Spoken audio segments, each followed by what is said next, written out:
बाहेर आला काय? येऊन दे.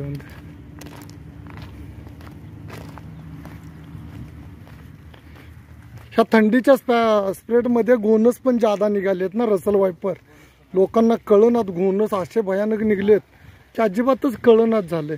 तुमचंच घर आहे का भैया? छोटे इकडे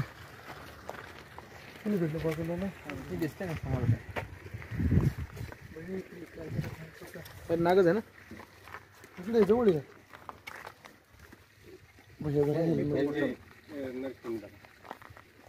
सोडा तुम्ही. मित्रांनो नागसापच आहे त्यांचं, बरोबर आहे.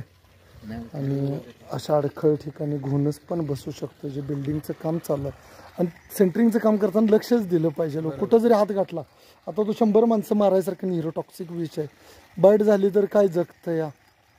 गव्हर्नमेंट हॉस्पिटललाच न्यायला लागतं. तुमच्यात तुम्ही म्हणजे कसं लोकांसाठी देवदूत आहे. देव का सर? कारण तुम्ही स्वतःच्या जीवावरती उदार होऊन लोकांचं आयुष्य. तुम्ही फोन केल्यापासून किती वेळात आलो भैया? तुम्ही इथं आला म्हणजे काम धंदा सोडून पण इथे येणं जाग्यावरच नाही. पण लोकांना ह्याची किंमत नसते. बाबा हा व्यक्ती आलाय आणि सापापेक्षा धोका मोटरसायकलचा. हाय स्पीड घ्यावं लागतं. कारण ज्याच्या घरी साप निघालाय तो व्यक्ती फास्ट फोन करत असतो. 2-3 वेळा लवकर जा. पण तुमचं कसं ते ट्रॅव्हलिंग असतं, हे असतं, घरचं टेन्शन, हे टेन्शन, त्यातून पण तुम्ही लोकांसाठी येता, ही लय मोठी गोष्ट आहे. बरोबर अगदी भैया. पाठीमाग सर तू भिऊ नकोस, व्हिडिओ चालू येत नाही. तोंड येतंय का काय येतंय मला काळजी लागली ना. शेपुटाला काय सांगू नका, दोन्ही पण संघच येते. तोंड आलं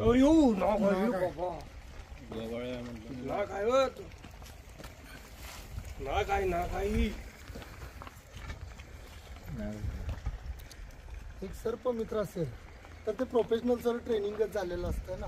कोणी पण सापाला नाही पकडू शकत. बरोबर, अगदी बरोबर. पण सापाला नाही पकडू शकत. अगदी सुरक्षित काहीतरी खाल्लाय बेड.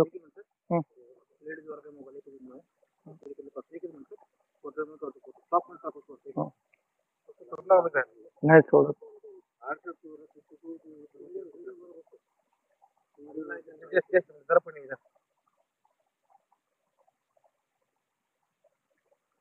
नाही आता येणार तो आला घ्यायला. हे सर भरणी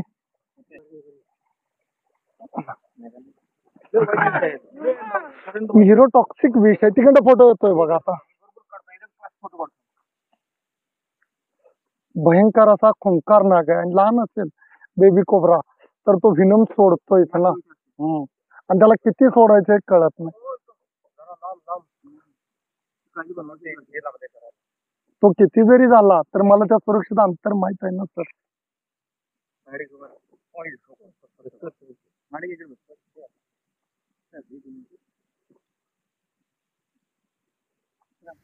आणि मित्रांनो न्यूरोटॉक्सिक विष येत या. आणि असा साप जरी चावला तर न्यूरोटॉक्सिक विष नर्वस सिस्टीम बंद करून माणसाला श्वसनाला त्रास करून मृत्यू होतोय माणसाचा उपचार न झाल्यास. पण ध्यानात ठेवा, नागच एक गाव येतं आहे. या गावामध्ये जे सरपंच आहेत कोणीतरी, त्यांची माझी मुलाखत झालेली आहे फोनवर. अँटी स्नेक व्हिनम या नागजमध्ये आहे. एक स्नेक बाईट झालेली होती याच्यापासून. आणि हा जे लहान कोबरे आहेत हे व्हिनम जादा सोडतात, त्यामुळे पेशंटला भयंकर असा त्रास होतो. पण तब्बल 30 ते 40 मिनिटात हायवे असल्यामुळे मिरजमध्ये जाऊन माणूस सुरक्षित याच्यापासून वाचू शकतो. कोणी या सापाची बाईट झाली तर अजिबात मित्रांनो भ्यायचं नाहीये. हा साप अंडी देतोय आणि नाग नावाने ओळखणारा आहे. त्याच्या मागे जे मोडीलिपीतलं प्रॅक्टिकल आहे ते प्रत्येक नागाला असू शकेल असं काही नाही. अन्न साखळीतला महत्त्वाचा घटक याचं प्रमुख खाद्य आहे पेरू आणि उंदीर. असे साप व्यवस्थित आले तर जवळच्या सर्प मित्र किंवा फॉरेस्ट डिपार्टमेंटला कळवून अशा सापांचे प्राण वाचवणं गरजेचं आहे. लोकांची नागाविषयी श्रद्धा असून दे पण अंधश्रद्धा नको आहे. कोणताही झाडपाला किंवा कशाने याचं विष उतरत नाहीये. आणि भरणी द्या. नाही सर द्या भरणी. तुम्हाला ते वाटतंय सर रोज हेच आहे ना कार्य माझं. बेस्ट फोटो जे त्यांचा व्हिडिओ चालू कर. चालूच आहे. आला दुसरा टेक्निक. मस्त आहे ना, जवळ नाही काय अडचण नाही. छान आहे. लोकांच्या याच्याविषयीचे गैरसमजूत आहे तो पण द्या.